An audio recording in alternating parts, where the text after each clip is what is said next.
Hey, Big Blue Banter listener. Would you like an extra $500? That's a lot of cash. Go to bluewirepods.com/survey and complete the Blue Wire audience survey about you and your podcast listening habits for a chance to win a $500 gift card.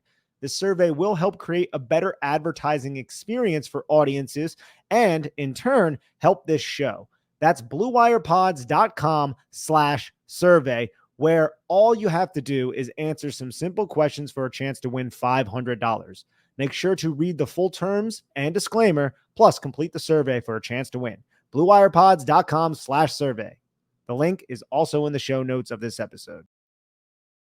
Welcome back. It's the Big Blue Banter New York Giants football podcast. I'm Dan Schneier, joined as always by my co-host Nick Filato. Today we're here on this Monday afternoon or evening, whatever you want to call it, as the sun's starting to go down, Nick, to break down the Giants' offensive film review on tape. It was a tale of two halves for the Giants. Dominant performance, some might say, I would say, in the first half from an offensive standpoint. Saw some awesome things, a quick turnaround touchdown after a turnover, which was followed by a touchdown on the drive before, both red zone passing TDs, red zone conversions, not settling for field goals. And then in the second half, the Browns took away a lot of what the Giants did successfully in the first half. So the Giants got aggressive and they took some shots in the second half, multiple shots in the second half, two back-to-back, one later in the game, none of which worked or were completed for anything, one which was almost a disaster and an interception.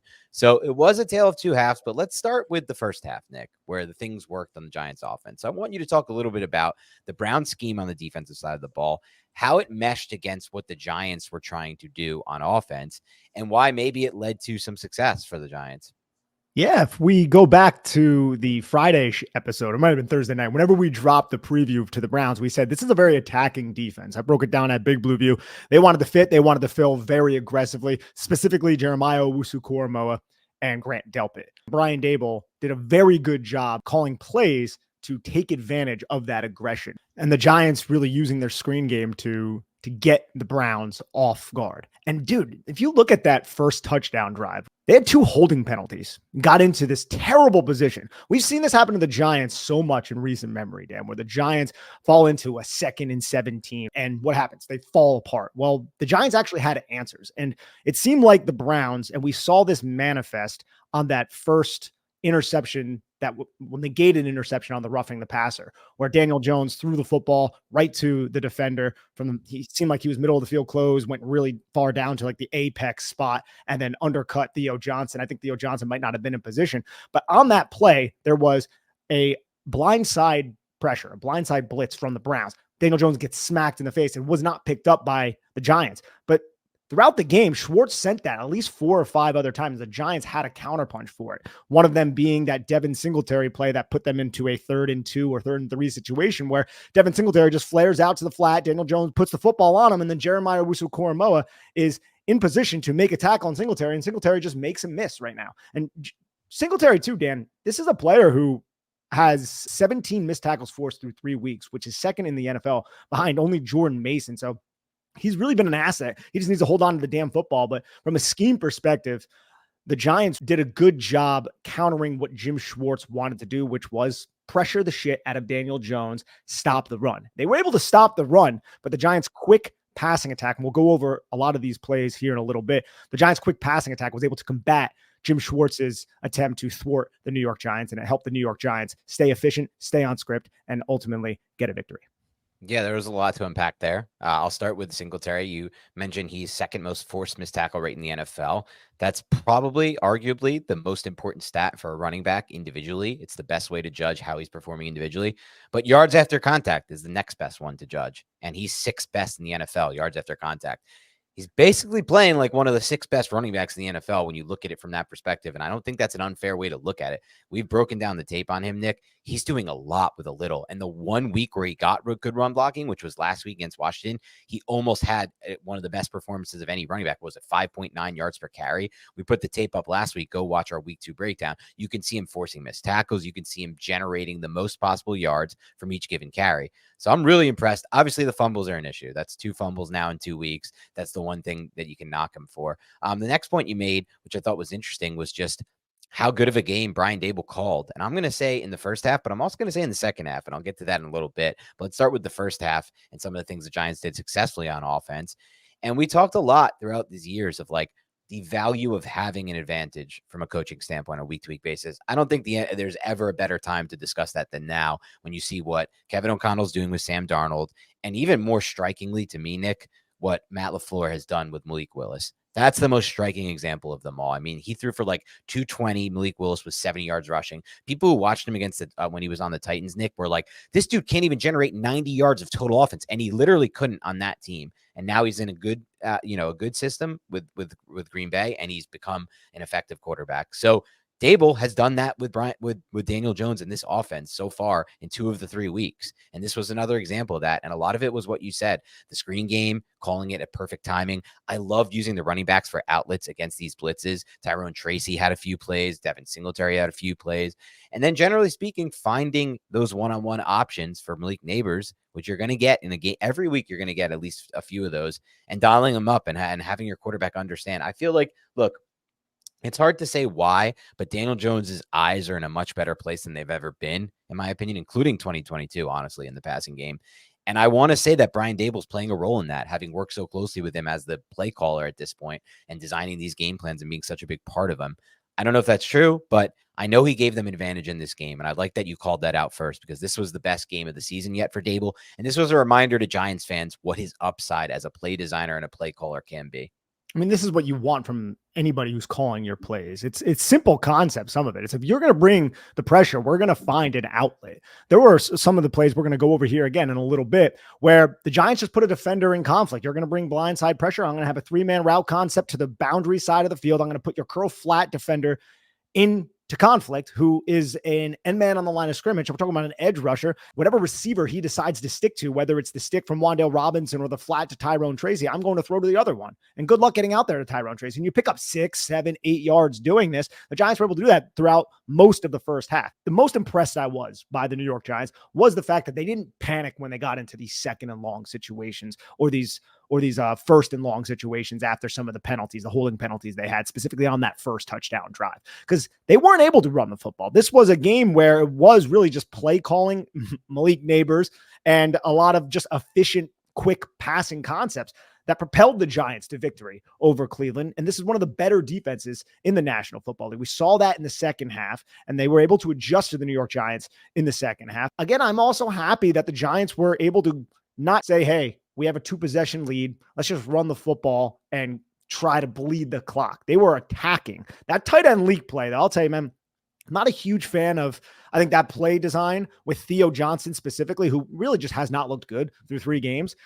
And Daniel Jones rolling that far to his right to set up, because Jones doesn't really have that type of arm strength. We saw earlier in the game, he almost threw an interception to Martin Emerson. If it wasn't for Malik Nabers just taking it away from him and absolutely mossing this dude, that would have been an interception. So from an arm strength standpoint, I'm not sold on Daniel Jones making that throw to a rookie tight end. So I think the Giants really got away with one, but I like the aggressive nature still. It's just, I don't know about that to Theo Johnson, because I mean, there's a lot to really unpack with that one play specifically, but I do appreciate, Dan, the balls it takes to kind of put the foot on the gas pedal and try to really earn that win, especially with the slot fades too.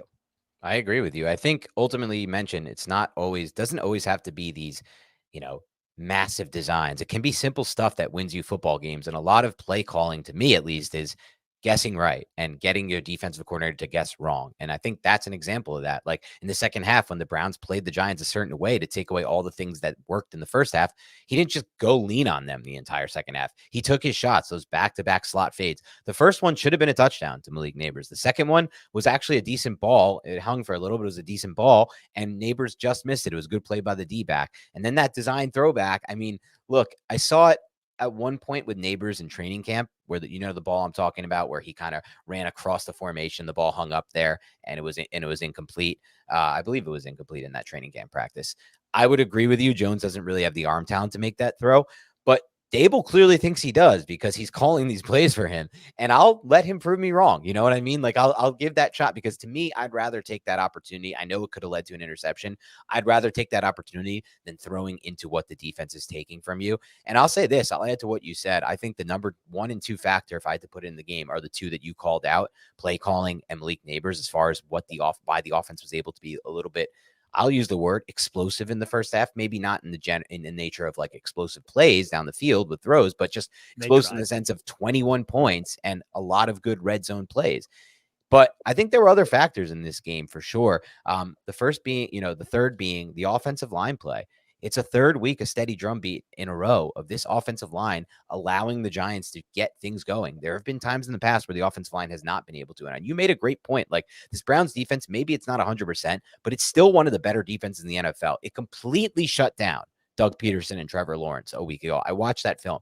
They were going nowhere in that game. 47% of their plays were either negative plays or stop at the line of scrimmage. Right. And that's 1 week ago.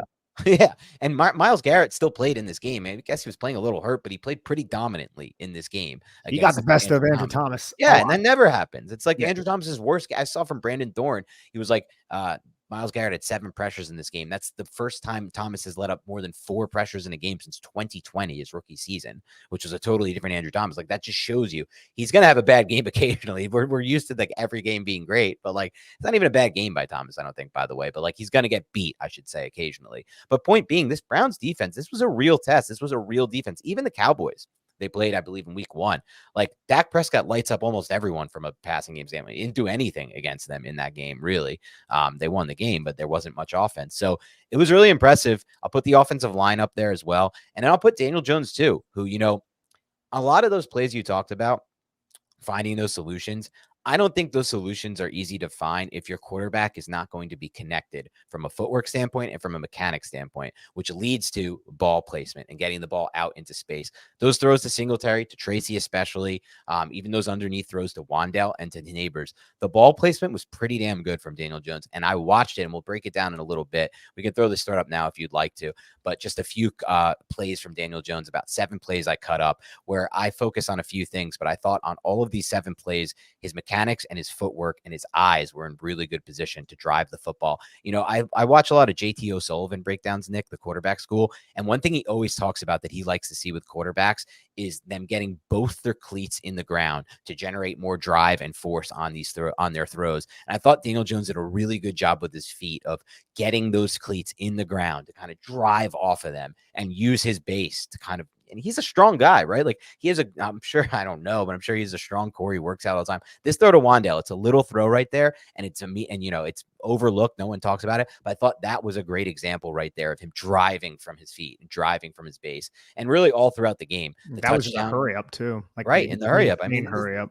Yeah, and that's a drive throw into the right spot. Ball placement is great. The velocity is there, and the timing is there. So I think a lot of what they did, the solutions that Daboll found that you talked about, were only possible, and this is how small, a game of margins this is, if Daniel Jones was going to be connected and his footwork is going to be great. Even there, finding a spot to reset, thought he did a good job managing the pocket as well. He's made a lot of progress from a ball placement and from a pocket management and from a footwork standpoint in the last 2 weeks. And that, to me, is exciting. Yeah, the 3rd and 6 in the first quarter with 8:52 left, 3rd and 5 with 3:56 in quarter 2, 3rd and 2, quarter 2, 7:20, 3rd and 3, quarter 2, 1:49, that first touchdown to Nabers. Those are all 3rd down plays where Daniel Jones helped extend the play and found an answer when the answer wasn't readily available. Yes. Or there was a defender in conflict. He read that defender and was able to deliver a catchable ball. Now, I expect every starting NFL quarterback to be able to do that. That's almost like a baseline at this point. I need to see, and I think Giant fans want to see, a Daniel Jones who's delivering the football accurately down the football field, which we have not seen yet. And the Giants gave him opportunity to do that. I think that one slot fade ball was pretty good that we brought up, but he missed the other one. He missed the Hyatt deep post, which we knew was going to be dialed up at some point in this game, not just because the Giants have dialed up a similar play multiple times all throughout the season, not necessarily to Hyatt. Some of those were to Slayton. That was solid coverage too by whichever defender it was on him. So we need to see more accuracy down the field. In terms of just keeping the offense on script and finding answers, Jones did a really good job in week 3. against the Browns, because the Browns, they're fast, they're aggressive, they were blitzing, they were getting after him, and he was able to maneuver the pocket well and find a solution, which is all I can ask for at this point against a team like that, a defense like that on the road. Throw that back up just for one quick second, Nick. I just want to go over that one last play at the very end of the video, that flat throw on a third down solution to Wan'Dale Robinson. Yeah, this one. That's what I'm talking about right there, with him getting both those cleats in the ground there to drive this football. Bang. You could see it right there. That is not something that's consistent on his tape. It's not something that has been consistent on his tape. And I think it's a big reason why this ball comes out nice and drives to that spot to Wan'Dale Robinson, a far throw, and allows him to then turn it upfield and convert this first down. I've seen too many times where that flat throw from Jones, the footwork is not there, and that ball comes out either behind the receiver or it slows down getting to the receiver, and the receiver can't maximize the yak, and then it's not a first down. That's changed a lot in the last 2 weeks. And that part is exciting to me. I'm looking for just progress in any way I can find it from the quarterback position, just like any other position we'd evaluate, Nick. As far as the deep concepts go that you discussed, I'm not personally sold that there's going to be a major improvement in that over the course of the season. I've never thought he was a good deep ball passer. I know, again, that one stat says he is, but it just hasn't looked that way on tape to me. I feel like his timing is a little bit off as far as the passing game goes, and I just don't know if the arm talent is necessarily there to make those throws. But I know the Giants are going to keep taking shots because it's been proven. And I think it's going to get better. We're going to hit some of these, right? We're not going to miss every single one of these deep shots when they're there. The Hyatt one, the Nabers one. They're going to start completing some of these. He's a professional quarterback. And I think you're right. Giants fans do want to see that, and they have every right to want to see that. One thing I think they should want to see as well is probably, a few more of these progressions through for Jones. Like you could see it in some of these plays, but a lot of these are first read throws for Daniel Jones, which is fine. I think it's smart that Brian Daboll's designed the offense around this, to be quite frank. And if you look at the numbers, sorry, go ahead if you want to. Yeah, a lot of that is also just based on what the Giants are doing pre-snap with their motion, right, to set the Browns up when they are in zone coverage disadvantageously. So you motion Malik Nabers, Wan'Dale Robinson to a side that already has two receivers, and now you have three receivers on that side, and you flood that side, and you have your read on that side. You have that defender that you're reading. Those are just quick passing concepts, simple passing concepts, and it's the coaching that is setting Daniel Jones, or putting Daniel Jones in a position to have success. And then now it's all just up to Daniel Jones to execute. And Daniel Jones has never had a pocket like he has had over the last 2 games. I'm not going to include the first game, even though it wasn't as bad as many originally thought. But the last 2 games, I think, were the 2 best pockets Daniel Jones has ever had in his entire career. Yeah, that may be true. I would have to think back to any other games. I think it's definitely in the mix. One of them coming against the Browns, which is really phenomenal and exceptional. And I had a point, but I want to make this point first, and hopefully I can remember it. The one point somebody brought up to me as a listener today that I thought was amazing, which was when I posted that video of Andrew Thomas and Myles Garrett and the reps he had against him. He's like, normally when we would have a game like this where Andrew Thomas got beat, it would be an epic disaster across the rest of the board for the offensive line. Instead, we had a game where the offensive line once again had a good game, which just shows you the cohesion factor and the progress and massive jump that this offensive line has made in a short period of time.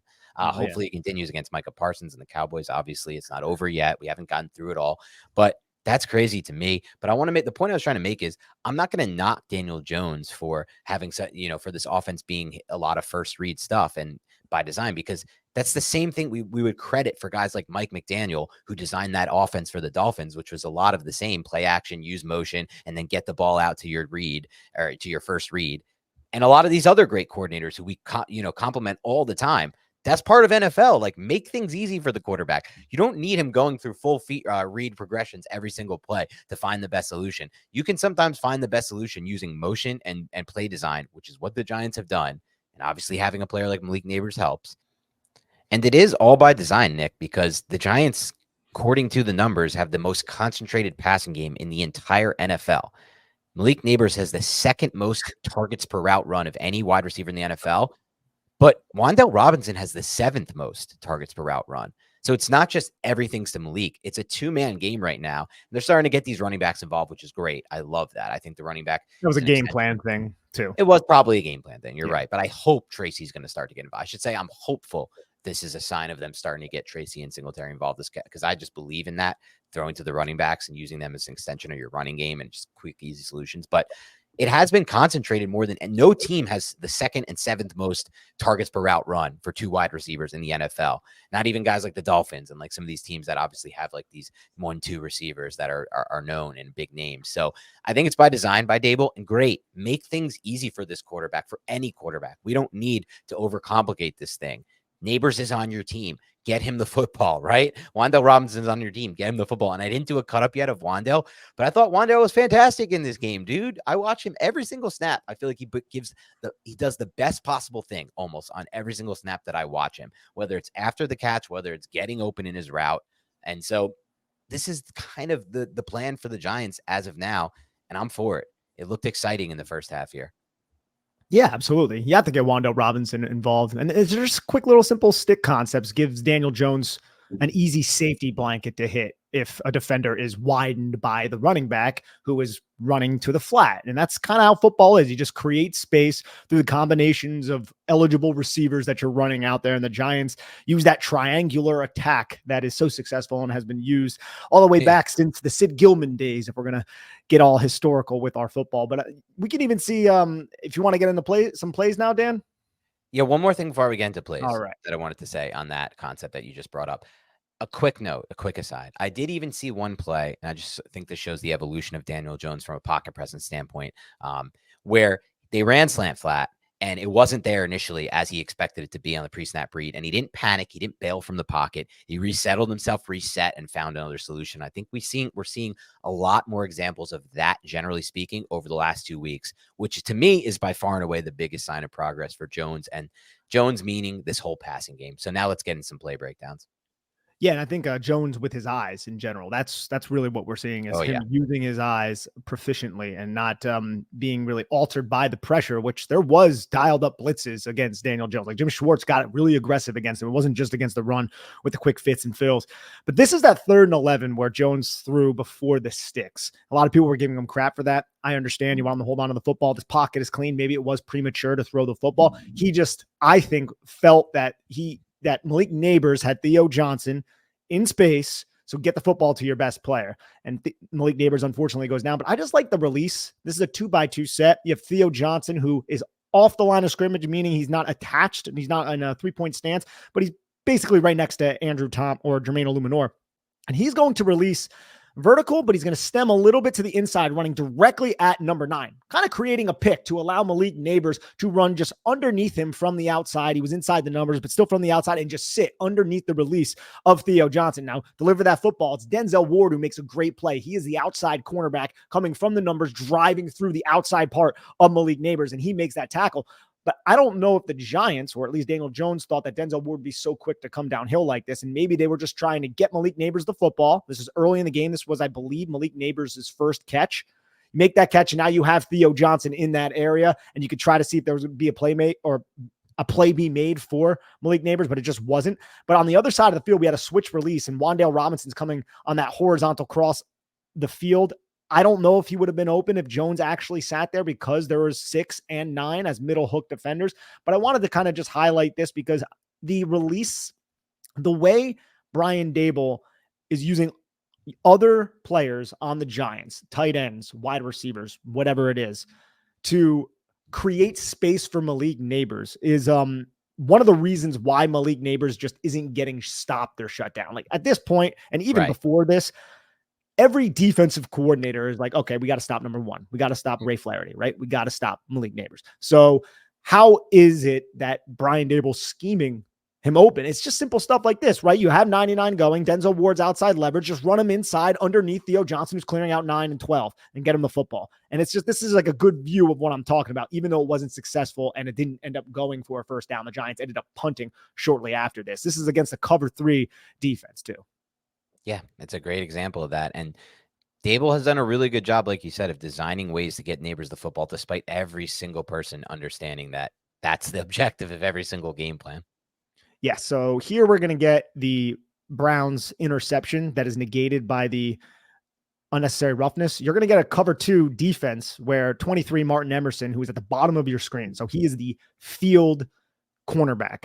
he's basically going to abandon Wan'Dale Robinson. This is a 1st and 10 play, and he's going to drop to a deep half, and you're going to get basically a Tampa 2 type of defense. Maybe you can call it cover 3, but you could see how Martin Emerson is going to midpoint because number 0 is coming in on that blitz now, or the apex defender. Midpointing means 23. Martin Emerson is going to take the midpoint between Wan'Dale Robinson and the number 2 receiver, who is like 6 yards inside the number. So that's a ton of space to cover. We've seen defensive coordinators do this to Daniel Jones in the past, but one of the reasons why they're doing this is because they're bringing the pressure, they're bringing the blitz very early on in the game. So the pressure comes. Jones, it takes Jones a little bit to notice it, and he wants to throw the stick to Theo Johnson.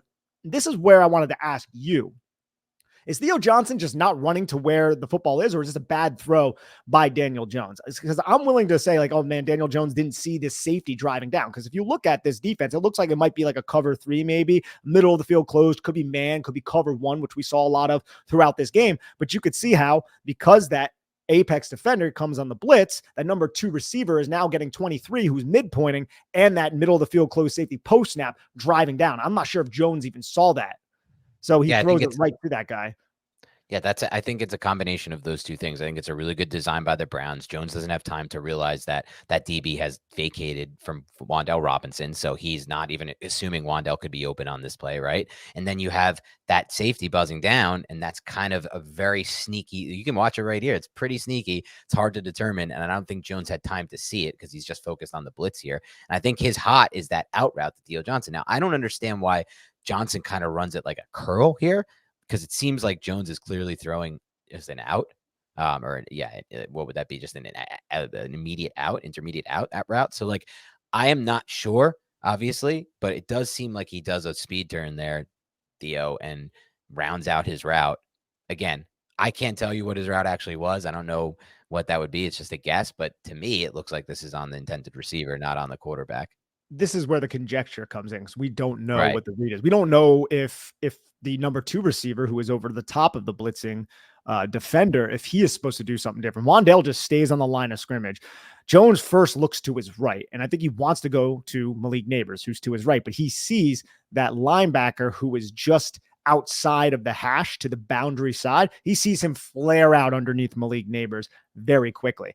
And you could see how he's just like, okay, I can't do that. This is a simulated pressure that goes into basically cover 2, and nobody is taking 0. Jones has to realize that and throw hot off it. But his first read was to Nabers, understood it wasn't there. He's still able to get this football off. And I don't know if Theo Johnson is supposed to understand to put himself between Daniel or the football and this defender, or if he thinks that defender is flowing even more so towards the numbers and he wants to sit in the voided space. That's where I'm not sure. Either way, I'd be willing to give Theo Johnson the benefit of the doubt if I didn't see Theo Johnson just make like a lot of like weird mistakes. There was a play in this game, I didn't cut it up, where Myles Garrett was lined inside of Theo Johnson, and then there was Andrew Thomas, and Theo Johnson didn't even like act like Myles Garrett was there. The ball was hiked, and he just got in the way of Andrew Thomas. And it was just like really clunky and weird. And there were just plays, especially in week 1, where I'm just like, what are you doing? And I understand that he's a rookie and this is a tough position to play as a rookie, but you have some depth at the tight end position. Why is Theo Johnson playing over 80% of the snaps? Like, to me, I get he has the upside, but he's clearly not ready. That's one of my main takeaways through 3 games, is that Theo Johnson clearly is not ready for these snaps, and he's making mistakes that are hurting the offense. I'm just not certain if this one is one of those mistakes. And we might take it for granted because Malik Nabers has just picked up this offense so fast and clearly has an unbelievably high football IQ. But, you know, like you said, this does take time for rookies. What's up, everybody? It's Jerry Ferrara. I've got a new podcast called Throwbacks with Heisman Trophy winner Matt Leinart, where we will be talking about all things sports, all things pop culture, and all things about our lives. From football locker rooms to Hollywood green rooms, we've got you covered. We're your weekly destination for the games you want to hear about and the stories you won't forget. Listen to Throwbacks on Apple Podcasts or Spotify with new episodes every Thursday. What's up, big Blue Banter listeners? I love a great deal as much as the next guy, but I'm not going to crawl through a bed of hot coals just to save a few bucks. It has to be easy. No hoops, no BS. So when Mint Mobile said it was easy to get wireless for $15 a month with the purchase of a 3-month plan, I called them on it.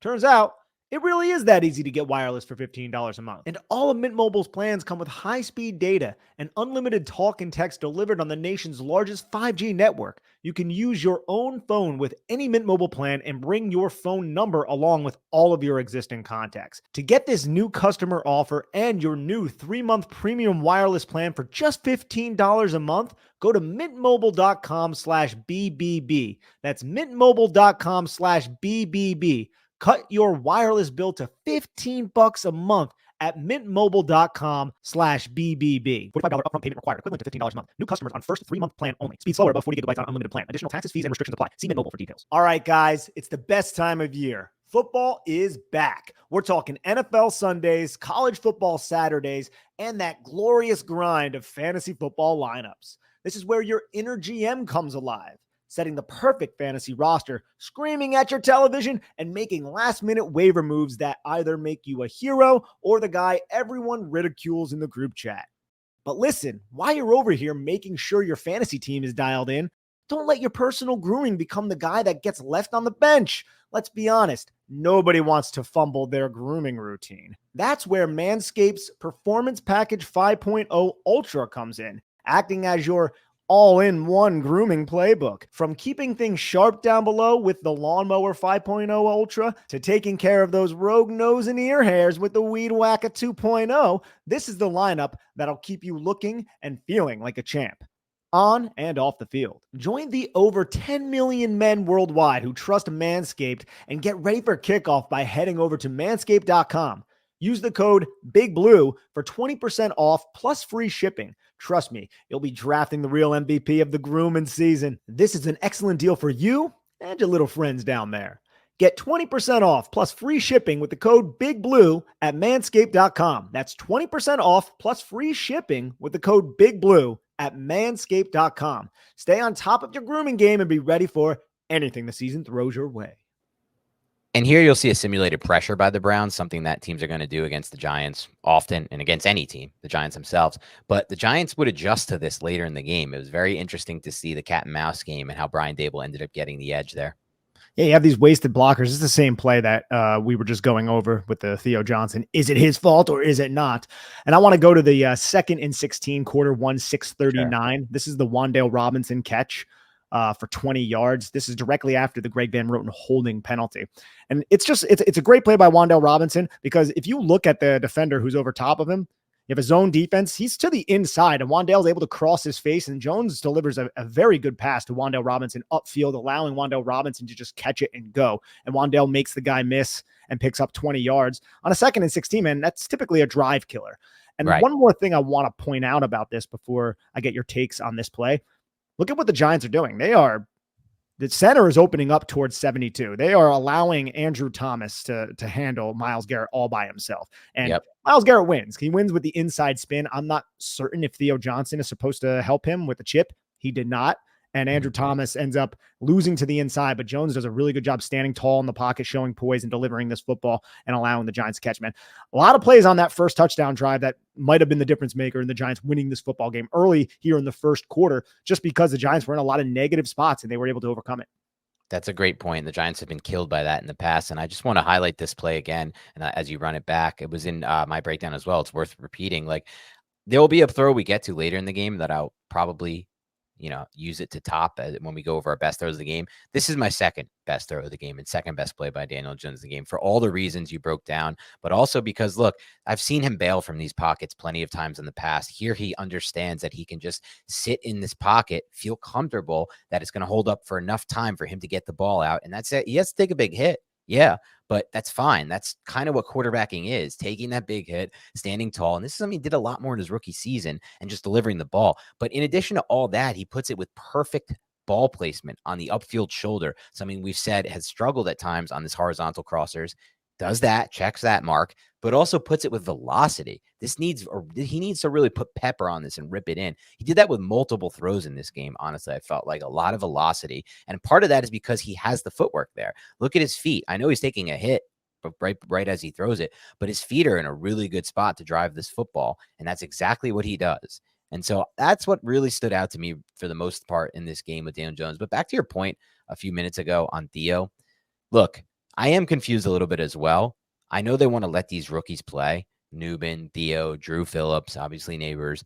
But Daniel Bellinger is sitting on that bench, and he finally played a few more snaps in this game, which made me happy. I'm trying to get it up right now. I just had it up, and then I was looking at the defensive snap counts. But Bellinger in this game got, let's see, I think it was 26 snaps. Yeah. Which for him is a lot more than he had been getting. And he did pretty damn good with those. He made an unbelievable diving catch to open up the second half. He was pretty good as a run blocker, I thought. All things that we've seen in the past, but more importantly, it's the mental mistakes. It's the mental errors that we've seen from a rookie that we're probably not going to see from somebody like Daniel Bellinger in his third season. So it just surprised me a little bit that they haven't used him more. I hope this is a sign of things to come. I like Theo Johnson long-term still. We discussed him as our favorite pick, essentially, from a value standpoint in that draft class. But he's a rookie, dude. Playing what you said is probably the hardest position to pick up as a rookie, I would suggest. He doesn't really look all that explosive, or he doesn't look like he's moving all that well. Confidently. Yeah. He's not playing, that's the biggest difference. Malik Nabers is such a high football IQ that he can play fast. Theo Johnson's not playing fast right now because he's not entirely sure what's going on. It feels like, at least, or looks like at least. So get someone on the field who does know what's going on. Daniel Bellinger. So that's just my spiel there. Yeah, I think that should be a much more even snap share. But I want to go to this 1st and 17 again, man. Look, it's 1st and 17. You're not in a great spot. Quarter one, 5:31 left. And the Giants make Jim Schwartz and the Browns pay again for the pressure. You're going to see another blindside blitz. Watch, you could see the defender, that second level defender, creeping, and he comes unblocked. So the Giants have schemed up towards the boundary side a 3-man route concept. Very simple. Look, how many guys are out? How many defensive players, Dan, are to the boundary side right now on that side of the hash? It's 3. Yep. And one of them is coming because he's a defensive lineman. The other one, other one is the end man on the line of scrimmage. So the Giants just put that end man on the line of scrimmage in conflict, which is simple concept. You're going to clear out with Theo Johnson, just create some space, and you're going to just throw Tyrone Tracy out to the flat with Wan'Dale Robinson sitting on the spot. Is that end man on the line of scrimmage going to be able to get outside the numbers and cover Tyrone Tracy? More than likely not. If he panics and he does try to get to Tyrone Tracy, Wan'Dale Robinson is wide open on a quick little button hook spot route, and the closest defender is about 6 yards off because he's gaining some depth due to Theo Johnson's route. This is a very simple 3-man route concept against a blindside blitz that Daniel Jones quickly diagnoses, and he attacks by getting the football to Tyrone Tracy, and Tracy ends up picking up about 12 yards to put the Giants into a much more manageable 2nd and 5 situation. Yeah, and it's just another example here of Jones doing a much better job understanding the blitz and understanding the play. And more importantly, not panicking in that pocket, keep staying true with his feet and getting the ball out to a spot that can maximize yards after the catch. This is the thing. We've seen so many of these flat throws over the years ruin the play. This is an example of the opposite. This flat throw by Jones maximizes the play. He puts it in the spot that allows Tracy to not waste any time and waste any movement. And that's the type of stuff that excites me because I know it's routine. I understand that, Nick, and you said it best earlier that we expect this from quarterbacks around the NFL, but there's a quarterback shortage that's getting worse and worse in the NFL. I watch, me and you watch a lot of games. A lot of the simple stuff is not even executed by the quarterbacks these days, regardless of the more complex stuff. Weirdly enough, though, Nick, Andy Dalton might have been the best quarterback in football this past week. I mean, he had 7 throws this past week that were unbelievable, just hole shot after hole shot after hole shot. He threw a seam ball to Tommy Tremble that I don't even see quarterbacks attempt for the most part. But most quarterbacks aren't even doing routine stuff. And Jones is now doing the routine stuff very well, at least in these last 2 games, one against a good defense. That's the type of stuff that should excite you. And again, look how the Browns get to this blindside blitz. Yeah. This is different. It's not, I am covering the number 2 receiver. I'm going to bring that player, and then I have to midpoint and bring my safety down and go into this inverted cover 2 like we saw earlier, right? Instead here, it's that weak side linebacker who just loops around. Now you have the blindside blitz. I have a free run right at Daniel Jones. I'm going to hit him. But what happens? Jones gets that football out. So Schwartz is getting to different blindside pressures and blindside blitzes. And that was certainly a part of their game plan, as they wanted to go at Daniel Jones. They wanted to create that aggressive blindside pressures to probably try to force fumbles and just sack Daniel Jones and rattle him like the Minnesota Vikings did. But the Giants had quick solutions like the one that you're seeing right now if you're watching the YouTube. Put a defender in conflict and make him pay. Whichever decision he makes, he's going to be wrong. And that's a lot of what we saw in 2022 when the offense was working as well. Yeah, exactly. It's quick and easy. And here's I love this play. This is an underrated play from Jones too. Yeah, it's a 3rd and 3, quarter 1, 4:26. You have a 3-by-1 set. Everything is inside the numbers. This is versus a cover 6 look from the defense. You got the quarter half. You're going to have Theo Johnson go inside, basically remove the middle hook defender. You're going to have Darius Slayton, who's the outside receiver, basically just run straight ahead and then sit at about 8 yards on a curl, a little bit less. And then you're going to have the Wan'Dale Robinson, who is the innermost receiver, the number 3. He's going to run to the flat. So what is Daniel Jones reading here? You're going to have the zone defense. You're trying to remove that curl flat defender, get him to the flat to follow Wan'Dale Robinson, and then hit Darius Slayton once that window opens. Daniel Jones is completely dialed into this, and he throws the football, which is great too, because you have 2 defenders, right, both the quarter defenders, who are able to converge on Darius Slayton in this manner, right? Like you see, they're both converging. This needs to be well-timed. This needs to be hit with rhythm, and Daniel Jones is able to deliver that right as Darius Slayton turns his numbers towards Jones, because Wan'Dale Robinson, you could try to put that on the upfield shoulder, but you have a quarter defender coming down. You have 3 yards to gain. That's not a high probability success rate. So this was the play here. This was the read by Daniel Jones to find Darius Slayton if that defender cleared the window, which he did. So good play by the Giants offense. Nice design by Brian Daboll. Yeah, great design, but you broke it down perfectly, dude. I mean, look, what makes this play work is the quarterback making the right read, which he does, and the timing of the throw. That's the key to it, the timing. And the timing here is really well done by Jones. And, you know, there's been times in the past where he struggled with timing and rhythm. And I feel like and a lot of this is short stuff. I'm not going to sit here and sugarcoat it. I'm not saying he's making all these high level complex throws, but being efficient like this in the short game can lead to efficient offense, especially when you combine that with red zone prowess and red zone efficiency, which we've seen from prowess, a terrible word to use there, it made no sense, but red zone efficiency, which we've seen from the Giants in the last 2 weeks. Thanks, kudos to Malik Nabers and Daniel Jones, who've done a great job in the red zone. Wan'Dale as well with his release last week. So, I mean, that's just what it comes down to. Like, I'm accepting and I'm excited about moving the football, even just like this, because we can't take this for granted. This was not guaranteed. We didn't do this at all last year, really. No, I know exactly. It was a miserable time to watch film.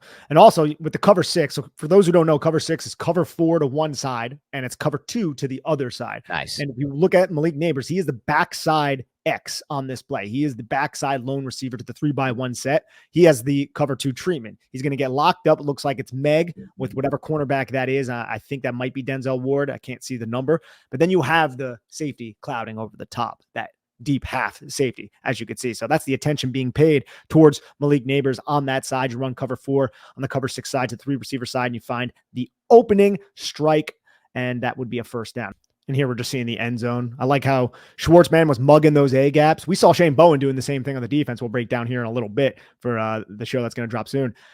But mugging the A gaps drop, and then you find that solution.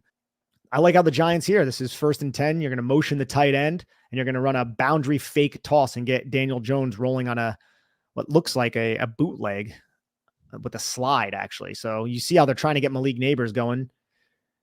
Look at that Browns defense right now, Dan. Everybody's reacting to the fake toss. And this is, again, taking advantage of the aggressive nature of this Browns defense. You bring Malik Nabers under the slide. It's covered up well. And then Daniel Jones just has to run it for a couple yards. It didn't work out for the Giants, but you could see, again, the chess match between Brian Daboll and Jim Schwartz and calling some of the plays. The fake toss, you had a couple misdirections as well throughout the game. That one ends up being a win for Jim Schwartz. But I wanted to also go over this 1st and 10, 2:12 left. This is the game. Well, this is the play that we broke down actually a little bit ago. This is right after the Malik Nabers snag, quick pace, Wan'Dale Robinson on the hook. And you can see how Malik Nabers, he is that outside wide receiver. You have to the boundary side, Malik Nabers, who's aligned at the bottom of the numbers, Wan'Dale Robinson, who's about a yard inside of the top of the numbers, and Malik Nabers is going to expand. He's going to run an out route, but he's just expanding towards the boundary, and that's going to drag those 2 defenders who are near the numbers away from Wan'Dale Robinson. And it's just Jones, read that, and you can also see how there's that middle hook defender who is within, I would say, arm's length of Wan'Dale Robinson if he were to work his way in that direction. But Devin Singletary's release is another 3-man route concept, mind you, in quick game. Devin Singletary's release holds that defender in place and allows Wan'Dale Robinson to catch this between the hash and the numbers. And it's just how Nabers' route and Singletary's route allowed Wan'Dale Robinson to basically just run 3 yards off the line of scrimmage and sit, catch a quick, easy pass. And Wan'Dale Robinson's so fast to get upfield and nearly get a touchdown here. Yeah, I love this play. I broke it down earlier. It's a subtle, great play by Daniel Jones, in my opinion. The footwork's there. He uses his base to drive the football, and the ball placement is excellent. Again, away from the coverage, but in between that other defender. It's a good stick throw. The timing was excellent in this game, at least in the first half from the passing game. Oh yeah, cover 3 defender. Put the curl flat defender in conflict. Put him in conflict. Hold the middle hook. We get Attack yak him out of with that base. too. That's the difference. Like that play goes for no yak a lot of the time, not just with the Giants, but with a lot of teams. This is a good sign of it too. And you can also see how Andrew Thomas is all by himself. That's not Myles Garrett on this one. Right. You can see how 6 Jeremiah Owusu-Koramoah just stands right in front of Devin Singletary. And Wan'Dale Robinson's wide open. Great drive right there on that throw. Here's 1st and 10, quarter 2 with 26 seconds left in the first half. It's just going to be a cover 1. You're going to run a pick to Tyrone Tracy. And I think you're accurate in your assessment, Dan, that Tyrone Tracy Jr. is going to start earning more and more snaps on plays like this. This is a design play to Tyrone Tracy Jr. They were wanted to get Jim Schwartz in man coverage now that they're in the red zone. And watch Darius Slayton's route. He's at the top of or at the bottom of the numbers at the top of your screen. Darius Slayton's route, what does he do? He goes inside. Oh, I'm just going to kind of sit here and I want to go upfield now. He just gets in Jeremiah Owusu-Koramoah's way to the point where you could say, oh, this might be a rub play. Because it's very obvious a rub play. It's very obvious that Darius Slayton has no intention on running routes. His only job is to get in Jeremiah Owusu-Koramoah's way. And if I was a Browns fan, I'd be like, you got to call that because you kind of do. But at the same time, he just runs up the field and Tyrone Tracy's wide open. There's a player, 6 yards from Tyrone Tracy when he makes this catch. Not the best throw from Daniel Jones. Makes Tyrone Tracy jump a little bit, but still Tyrone Tracy recollects and ends up picking up like 4 or 5 yards on this to help set up the play we're about to go over. And their timing will definitely improve, I think, as they go on. This was probably one of the few balls in this intermediate range where I felt short range, I should say, where I felt like Jones's ball placement wasn't great. And let's take a look at the footwork. The footwork wasn't terrible. I think he just drove it a little too hard and it went a little too hot and high, but that'll improve as they throw together more often. And that's going to lead to some big plays. I'm really excited about the involvement of Tracy in this offense. I've been excited since they drafted him. I thought this was a good little preview, a little taste of what might come. Yes. And then I think it was a quarterback run of some sort, and it set up this 1st and goal. This is touchdown number 2 to Malik Nabers. I didn't put the first touchdown because it was a very good throw or it was a very good catch by Malik Nabers, and Daniel Jones just put the throw where he needed to, and it was just an acrobatic catch. But this play was wise by the New York Giants just in general because Daniel Jones hits this throwing window very well and uses his eyes to open this window or to keep this window ajar. The Giants motion Wan'Dale Robinson to the 2x2 set to the boundary side. That brings over the safety. You can see how the safeties are going to rotate once Wan'Dale Robinson goes. He kicks over, and that's going to create the one-on-one matchup with Malik Nabers and this safety because Wan'Dale Robinson is going to go to the flat. So you're going to get that cornerback who's on the outside who's going to push Malik Nabers now to the inside. That safety just opens his hips to Malik Nabers. So now it's on Daniel Jones to hold the linebacker who is at the goal line right now, hold him in place to allow this throwing window to come open because the Giants have Theo Johnson's route coming right over the middle of the field. That's bringing a Browns defender into the throwing window. So the timing needs to be very crisp here from Daniel Jones. And you'll see from the end zone angle how Daniel Jones holds Jeremiah Owusu-Koramoah there and delivers a very good pass to Malik Nabers on this dig for a touchdown. Now watch Daniel Jones's eyes and watch that step right there. That step with the foot to Wan'Dale Robinson's side where that cornerback is. He steps with that foot. His eyes are still to that side. And what does that make Jeremiah Owusu-Koramoah do? Jeremiah Owusu-Koramoah starts flowing outward. And then Jones flips his hips and just delivers right into the throwing window. That is a beautiful play by Daniel Jones and an acrobatic and amazing catch by Malik Nabers, man, for 6. Love it. Yeah, and someone on my Twitter, I think, said, or it might have been yours or mine, Nick, said, it might have been a post I was tagged in, not positive, said they think this is one of the best plays/throws of Jones's career. I don't know how hyperbolic that even is when you just consider the breakdown you just made, man, with all the little subtleties there, the eyes and that step to kind of drive the defender away, all knowing that he's going to come back to Nabers here, and then the ability to drive it through that window like that with the pocket starting to close on you and collapse a little bit on you. Not really, though. I mean, this is, again, pretty damn good pass protection. The Giants are just phenomenal these days in pass protection. It's wild. Like, even that, which is not even their best play, looked pretty good. But, man, all the other things that he did on that, it was really impressive. He's been really good in the red zone, I feel like, this year. There was another play. I think it was the first touchdown throw, if I'm not mistaken, the one we didn't go over yet, where I thought he did a great job of a subtle, like he's in the pocket. He's established his foundation for where to throw from, Nick. And just one subtle, this might've been another play though. So someone can correct me if I'm wrong and they've watched the tape. There was just a subtle quick step back that Daniel Jones took before delivering the football. And that space was necessary to create that. It might've been the Wandell throw. No, it wasn't. I don't remember. I think it was the first touchdown to Nabers, but it's just these little movements he's making, these subtle movements he's making from within the pocket that have really stood out to me in this 2-game stretch. Yeah, now this was the first play of the second half. You motion Malik Nabers, confirm man coverage, and you run play action.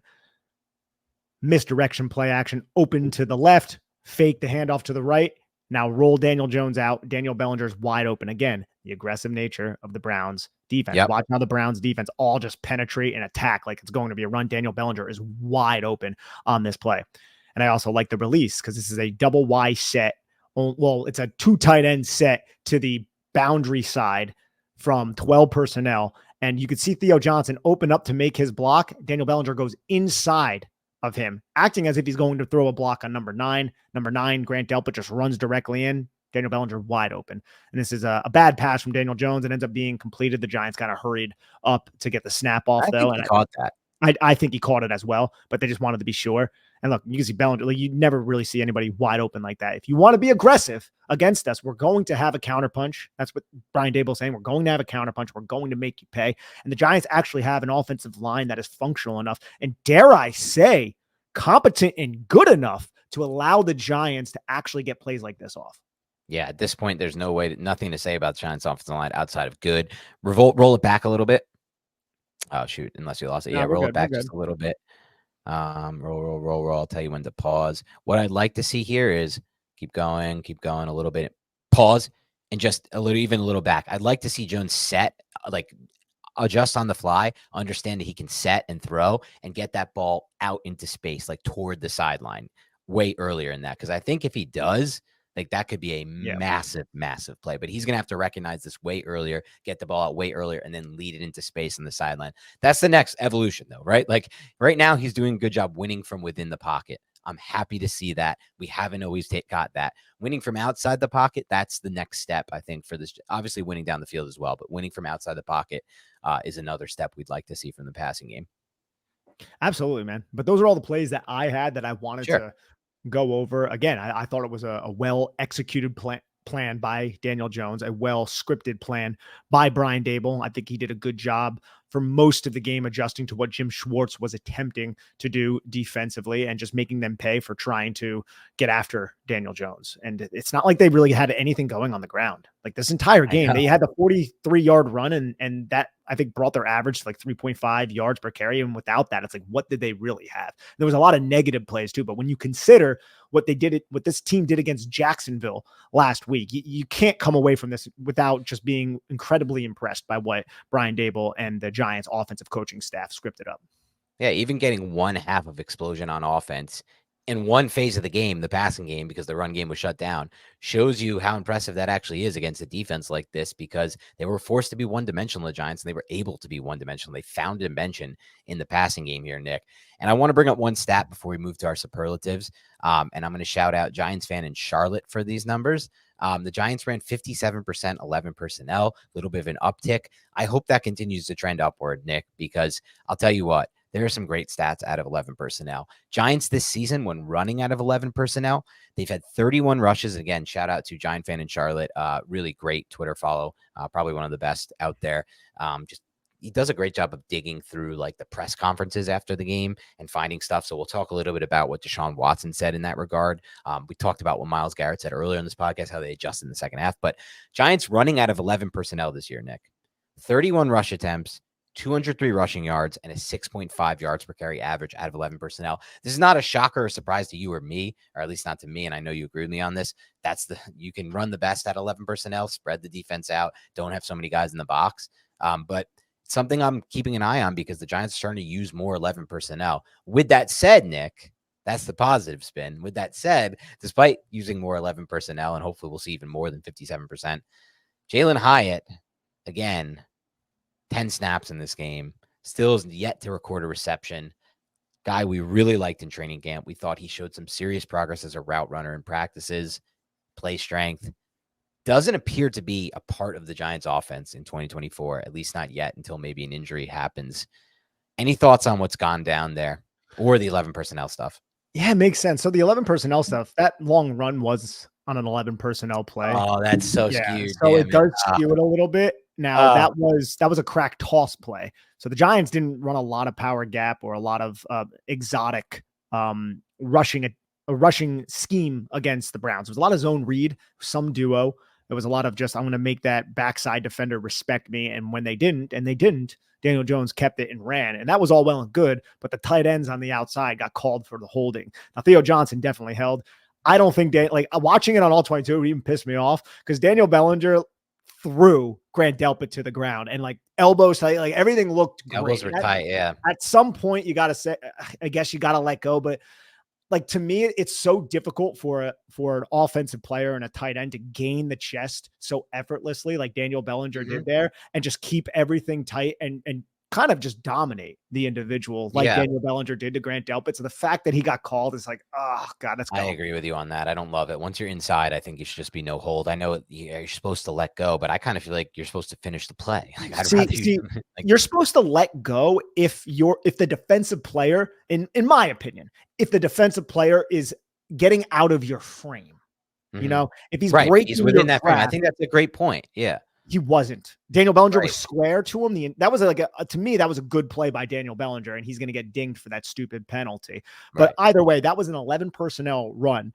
Now, I do want to see a little bit more 11 personnel, but it's all going to come down to the game plan. Yeah. I think I like how the Giants have used the condensed formations out of 11 personnel. They don't use that many 3x1 sets. They're much more of a 2x2 team when they are in 11 personnel, but when they do go 3x1, I appreciate what they have done so far, which we've broken down on these 3 podcasts so far.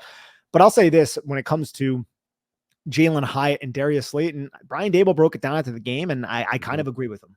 I do. Look, Darius Slayton, it's going to be matchup dependent. You're going to have your deep shots to Jalen Hyatt, but watching Darius Slayton through the first 3 weeks, I can't say Jalen Hyatt deserves more snaps than him because Darius Slayton, it's not just take the receiving aspect out of your mind. It's the blocking. The guy is a dog out there, dude. He's a good blocking wide receiver. And I always knew he was an above average blocking wide receiver. There are certain plays that the Giants have hit, for touchdowns, 20-yard runs, where Darius Slayton throws this block that you don't really talk about afterwards, but you go back, you're like, damn, 86 really took out that safety. So to me, it's who has to earn more snaps between those two. I think it has to be Slayton. Sure, but I think there's opportunities moving forward to maybe have not instead of Slayton, but maybe instead of Wan'Dale Robinson, right? Because I don't know, man. I understand what you're saying. I'm not saying overall. I'm obviously not saying on a consistent basis. I'm saying some opportunities, 5-10 snaps a game, maybe. Because look, there's a different dimension to me on the field when you move Malik Nabers into the slot and you have Slayton and Hyatt on the outside. Or even if you're doing that from a condensed look, it's just a different level of player. Like Hyatt and Wan'Dale are not the same player. I think Wan'Dale's a better football player. I agree he deserves those snaps. Clearly, the offense is running through him and Nabers. He has the 7th most targets per route run of any receiver in the NFL, Wan'Dale Robinson. But there are opportunities, I think, to get those 3 on the field, maybe even if it's only 3 to 5 snaps a game then, Nick.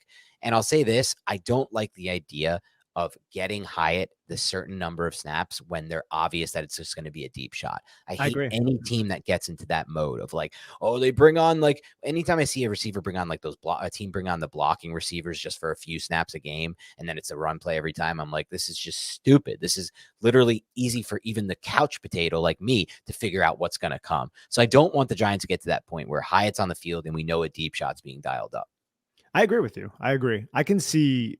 I think you laid it out well, Jalen Hyatt as the outside receiver with Nabers as the number 1. So it's like Wan'Dale Robinson isn't really losing snaps because Wan'Dale Robinson is your slot receiver and he's a plus slot receiver. So I like that. I like that take. Maybe we'll see it against Dallas. Maybe. And I think his role will expand as the season goes on too. I'm hoping Bellinger's role will expand because you have Chris Manhertz out there. Manhertz is kind of that guy that you were just referencing, where it's like he's out there. It might be a run. It's not always a run. Sometimes it's a play action pass, right? But it's not like Chris Manhertz is running a ton of routes. And Manhertz, dude, he's everything I hoped for. Like I was saying for years, a Giants. Nick Filato kind of guy. That is a Nick Filato kind of guy. Dude, he had a pass blocking rep in this game where he was against Elijah or Isaiah McGuire, Mm. who was a edge rusher, probably like 270 pounds or so. And he's just like staying in front of him, keeping his hands to the inside, mirroring him, absorbing the power rush move. And it's just, you don't see tight ends do that. And then that crack toss play, one of the reasons why it worked so damn well was because who was the cracking player? It was freaking Chris Manherd who just removed the dude. And then Greg Van Roten and John Michael Schmitz did the rest. And Devin Singletary also shed like 2 players on that play. So overall, man, I'm impressed with the Giants offense. There's still a lot to work on. They're going to have their work cut out for them against Dallas, more so in pass protection with DeMarcus Lawrence and Micah Parsons. Oh, yeah. I am interested to see how they run the football against this team because I haven't watched the tape yet, but from what I've seen just watching broadcast, they can't stop anything on defense right now. I saw a few breakdowns today, just some brief stuff, like people making fun of how the Cowboys tried to defend 22 personnel when the Ravens ran it from a schematic standpoint, which I thought was interesting because Mike Zimmer is a great coach. But there may be some flaws right now in that defense as they come together. The Cowboys have allowed over these first 2 weeks, I think, the most point, either I think it was yards or points that they've allowed in like the last 5-10 years. I got to find this stat because it's something like that. But they've really been terrible on the defensive side of the ball. Well, think about it. They went out and traded for Jordan Phillips. So they probably That's a bad sign. Yeah. They probably knew that they had a massive lack of depth at the defense. Now going up against like Dowdle and Elliott throughout training camp. Yeah. Now maybe they were just trying to round out the roster. That's fair. But when you see how they have performed and you're like, oh crap, they really actually need this guy. They're relying on this. That's not a good sign at all for Dallas. And hopefully the Giants, who have been, I would say, a capable run blocking team, even though they struggled a little bit against Cleveland. I think the Giants could be able to move the football. Let's see, though, dare I say. And that's the thing, because it's like we saw it. Obviously, Mozzie Smith was getting moved off the ball a lot, did not have a good game against Baltimore. But Baltimore came into that game, Nick, with a lot of issues on the offensive line. There was a lot of discussions about how bad the Baltimore offensive line is for the first time, like forever, with Ozzie Newsome and DeCosta. They never let it get to that point, but they lost Seitler. They've had injuries. Stanley's not the player he used to be, and they didn't really invest that many premium picks recently. They've taken guys like Zay Flowers instead, getting skill guys, which is fine. But and Kyle Hamilton, good players, but like they came into that game, they had a game plan and they executed it. I don't see any reason why the Giants, who've been better on the offensive line, can't execute a similar game plan. I'm hoping Jakob Johnson is a part of that game plan. Run 22 at him. Like the first thing the Giants need to do, in my opinion, is stick to this duo run up front and try to really pound it to the Cowboys, because the main reason I think this is not because I don't trust Daniel Jones, because I think Jones has been trustworthy recently, is because I want to keep the ball out of Dak Prescott's hands. I want every single play clock to bleed down to the 4 or 5 second mark against the Cowboys on Thursday Night Football when the Giants are on offense. No hurry up, not a lot of it, at least maybe in the 2 minute, and just bleed that clock, bleed it out. Give Dak Prescott 20 minutes total, as few possessions as you can give him, because I'm not sure the defense is going to have solutions like they had against Deshaun Watson. We'll get to that later in the week. Yeah, we will definitely get to that later in the week. But overall, man, good job by Brian Daboll to bounce back, especially after the disastrous start. It looked like we were destined for an 0-3 beginning to this season. Bad, man. Oh, but gosh, it's so annoying because we should be 2-1 right now with such a different outlook based on the record. I'm still hopeful. Like it could all change if they beat Dallas, because I look at it like this, Nick. Before the year, we said they needed to sweep against Washington to make the playoffs, but that was with the expectation they would lose a lot of these Dallas-Philly games. Change the narrative. Beat Dallas at home on Thursday Night Football, and everything really changes from that standpoint. And I also didn't think we totally thought they would beat the Browns on the road, to be honest. So that's kind of a stolen win as well for the Giants, if you look at it like that. Again, Vikings were considered an easy game. They can't be anymore. The Vikings just beat the freaking Texans and 49ers in back-to-back weeks. Though, again, 49ers, man, Kyle Shanahan, I love him as a designer. It seems like these guys who are great play designers are just like awkward sometimes from a coaching standpoint. Like Kyle Shanahan blowing that game yesterday was one of the most embarrassing things I've ever seen. Like there's no reason the 49ers should have lost that game with the lead they had against a team that has no offensive lineman yet left starting and is down their first 2 receivers. Like Matthew Stafford's so good at quarterback that he made Tutu Atwell look awesome yesterday, and Jordan Whittington and like these UDFAs. Like I can't speak glowingly enough about Matthew Stafford. I think is one of the 5 best quarterbacks in the NFL when you consider all the surrounding context and what he does on tape. But that's not what this podcast is about. This podcast is about the Giants. So let's wrap up with superlatives. And when we get to the grades for the offensive line. I want you to do a little bit of a breakdown of what you saw from this offensive line, because I feel like some listeners have said we haven't spent a lot of time on the O-line. We tried to mix it in, and it's a long podcast. We try to, condense it for some who have said they want that. So maybe we'll just spend a minute or two extra there. But let's start with the unheralded player on tape for you. Yeah, Chris Manhertz is the unheralded player on tape for me. Now, he didn't play a ton of snaps. I think he played 38% of snaps, played 27. But when he's out there, dude, he is throwing blocks. He is able to be that duo tight end. Because again, when you run duo, you need a tight end who can hold up at the point of attack against an end man on the line of scrimmage. That's why you need a guy like Daniel Bellinger. And you can't, and it's a little bit of a I don't want to like slight Darren Waller, but it's not the best situation when Darren Waller's your number one tight end and you're trying to run that. Now, I think Darren Waller was a better blocker than he probably gets credit for. Like universally, people always just think of him as a receiver. I actually thought he was an okay blocker, but a guy like Chris Manhertz, he's like a freaking offensive lineman out there. Yeah, it's just a different frame, completely different frame. Yeah, 100%, dude. So yeah, Chris Manhertz is my unheralded player. Great call. I'm going to go with Tyrone Tracy. I think the first big play he made was that one that got the Giants out of a spot that's killed them in the past, backed up by a penalty. He makes a good play there. And then really his second opportunity as well. I thought he made a good catch adjusting to a ball that was hot and high and turning it into a positive gain. Even his run, I thought was pretty interesting. So I don't remember if he got a second carry, but the one that I remember that he did a pretty good job on. So again, unheralded in this game, made 3 plays that I thought were pretty advantageous for the Giants and just little things that helped them win this football game. So that's kind of where I'm at with that. Best throw you saw on tape? It was that second touchdown pass to Malik Nabers. That was an elite throw, and it's the subtleties of everything we broke down before, that step, how he sold that he was going to Wan'Dale Robinson outside, how that opened up Jock and then created that throwing window. That is advanced quarterbacking at that point. And again, a lot to clean up for Daniel Jones. We've been very open about that on this podcast, but got to give credit where it's due, and that was a really good play by Daniel Jones. And even the throw, because it's into space rather than at the receiver. So that's something we've talked about a lot. I'll throw that in. That's the obvious one, but my number 2 was the Wan'Dale Robinson throw. We broke that one down earlier as well. Those are 2 of the best throws from this game. Best player overall. Best player overall. Let's see.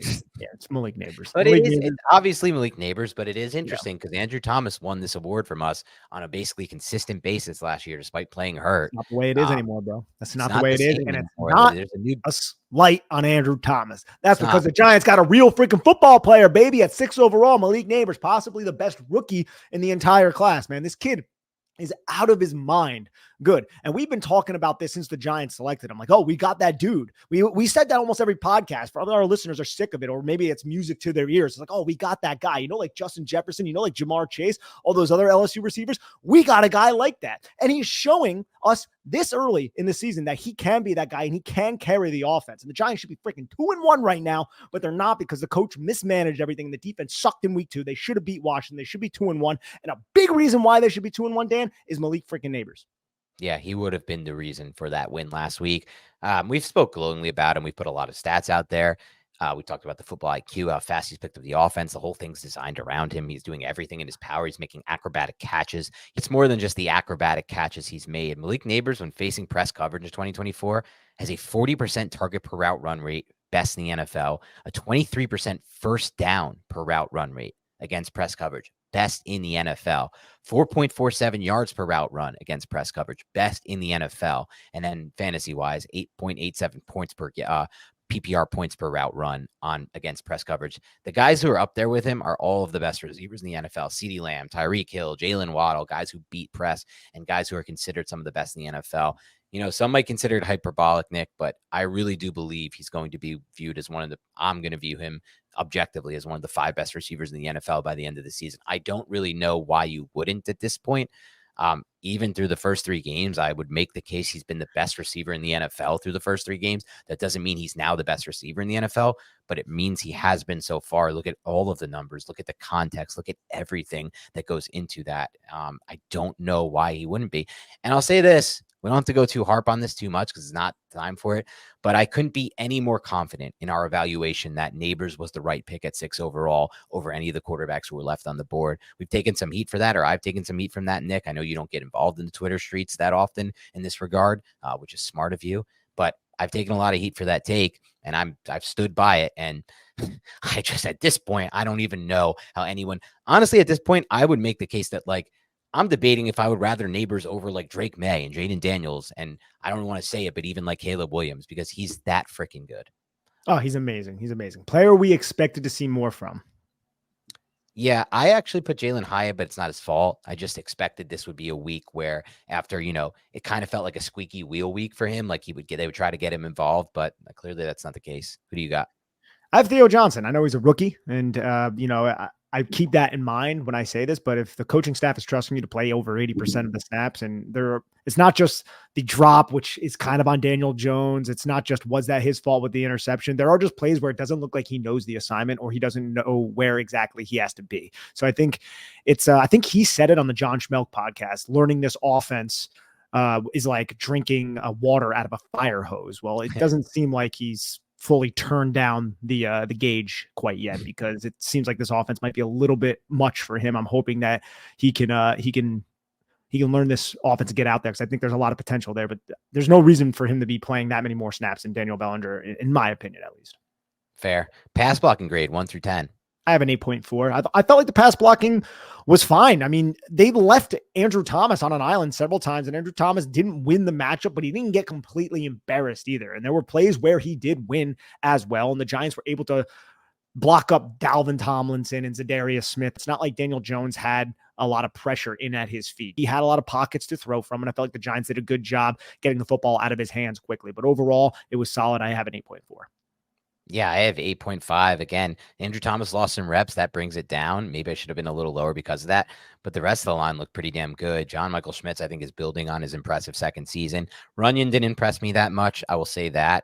Haven't loved it, but he hasn't been awful, too, at the same time. It's not like the same level of like when a guy's not having a great game as we used to have with this Giants offensive line. And then one guy I want to point to is just Jermaine Illuminor, man. Like, yeah. God damn, like having a right tackle like this, who's solid like this every single game and so quick to get into his set, so much more smooth getting into his set than what we're used to at that position. There's a reason why it's not even a consideration to play Evan Neal right now. Now, I personally would love to see the Giants cross-train Neal at guard and maybe at some point put him in at right guard, because I'd really like to see him. Not that I hate Greg Van Roten. He's been fine, but like I would just love to see Neal in the run game again, or at least use him. I'm surprised they haven't used him as a jumbo yet. You don't want to see that asset wasted either. Now you don't use them as jumbo either too often, because the Giants actually have tight ends who can block too. So sure, and them both on the field occasionally to like Manhertz and Evan Neal, just to really like rock and rip, and then run play action shot to Nabers off of that, or something like that. Shot to Neal. It's crazy. Jermaine Illuminor is playing like we thought Evan Neal would play like. I know. That's exactly right, though. We thought that Neal would be that super high floor pass protector. Just wasn't what he was, at least in his small period. But having Luminor do that is great. All right, we'll wrap up here real quick. Run blocking grade 1 through 10. I have a 3.9. Look, the Browns' game plan was anytime we think it's going to be a run, we're going to aggressively fill. The Giants weren't getting too much push at the point of attack either. I didn't think, but Devin Singletary there was that 10-yard rush where the Giants pulled a couple guys, and it felt like the Giants offensive linemen were just figuring it out there. They were blocking up it, and they were creating certain holes. And I think Singletary's small enough, elusive enough, smart enough, has good enough feet to find those holes. But overall, the game plan of the Browns was to stop the run. They were able to do that. But in doing that, the Giants made them pay several times by attacking that aggressive nature. Yeah, I had a 3.5, but I think you broke it down well. This is part of who the Browns are. 3.9. I don't know if I said that, by the way, at a 3.9. 3.9, 3.5 for you. I think this is overall great breakdown by you of just what the Browns are. Like you saw it against Jacksonville, or I saw it against Jacksonville. This is not a team that wants to give up the run. And Myles Garrett talked about that after the game. He's like, it's in our DNA to stop the run first, despite us having these pass rushers that we talk about in our pass rush. So we'll see. Hopefully it gets better. It's a huge test for them against Dallas. I'm excited. I was very excited about doing this podcast, Nick. It was finally fun to watch this tape again, and just fun to do this breakdown with you. So good times are hopefully ahead. I hope we can. I'll be so thankful if they can win this game against Dallas. It's been so long since they beat Dak Prescott 2016. There's been so many of these just trash blowout losses against Dallas. It'd feel good to feel like we're back on track with a win against Dallas. So we'll see what happens. Thank you to everybody tuning in. Have a great rest of your night, and we'll talk to you soon.